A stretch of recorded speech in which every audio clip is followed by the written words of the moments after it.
now, more of my rare look inside the mind of Christopher Nolan. Kenneth Branagh plays Niels Bohr, who says to Oppenheimer, "How's your mathematics?" "Not good enough for the physicist he wants to be." "Algebra's like sheet music. The important thing isn't can you read music, it's can you hear it. Can you hear the music, Robert?" "Yes, I can." What's the parallel in what you do? Can you hear the music before you actually go execute the music? It's very much the thing of the difference between theory and practice. The other line in the film that repeats a lot is, theory will take you only so far. And I think the thing about filmmaking, my craft, there's a lot of technical information that goes into it. There are a lot of technicalities. There are a lot of different ways you can approach it. But ultimately, if you let that get in the way of instinct, I don't think you can make a good film. I think instinct and the emotional connection with the material, you have to find a way that's leading things. I found the imagery of the raindrops to be very beautiful and poignant and resonant to the rest of the story. And a friend of mine, whose father's a physicist, shared this email of his reaction. He commented that the raindrops were kind of an in-joke among physicists, and that ripples in the puddles represent waves propagating and interacting and reflecting that represent much of the basics of modern physics and quantum mechanics, the idea being that the basic constituents of matter and energy, including light, atomic particles, etc., can be considered as probability waves like the waves in a pond, as well as simultaneously particles.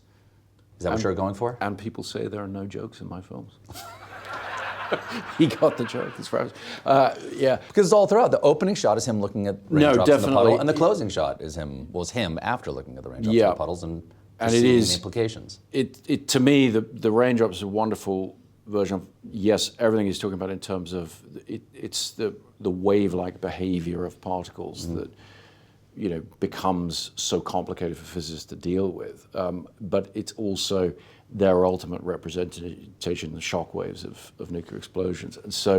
And the shockwave of the existence of a nuclear bomb, whether or not it's used, what that does to all of our society. Precisely. And so for me, it's one of the, as I think about it, based on their reaction, it's one of the few areas where you can see something that's so important to the quantum world, but also exists in the largest scale imaginable.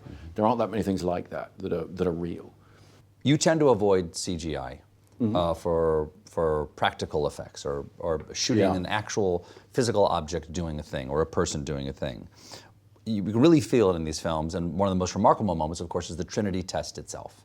And it is so convincing a reproduction of the Trinity test that my question has got to be, Chris Nolan, do you now know how to make an atomic bomb, and why aren't you under sanctions? Fair enough. No, it's all fakery, but it's analog fakery. So Andrew Jackson and Scott Fisher, a visual effects supervisor, my special effects supervisor, they came together very early. The challenge, Andrew was the first person after Emma that I showed the script to, because I said, you're going to need a long time to figure out how you're going to do these internal visualizations of the atom, but also the Trinity test itself, which had to be a showstopper in the film. The Trinity test had to be threatening. It had to be incredibly beautiful, but also primally, threatening. And analog imagery is just a lot better at doing that. How'd you do it? Appropriately. They did a lot of very large explosions, but with forced perspective. So they would appear bigger than they were with varying frame rates. And then a lot of very tiny things as well, of really microscopic, things floating in particular solutions and balloons and liquid and just all kinds of amazing tricks. A real library of it. So it took a very long time, but I was thrilled with their work. It was such a pleasure to have all of that material in the edit suite, because we also knew we weren't going to use any sound in that moment. And so it's all on the image. You're asking the audience at the cinema to just sit there for quite a while in silence, looking at that imagery and being affected by that.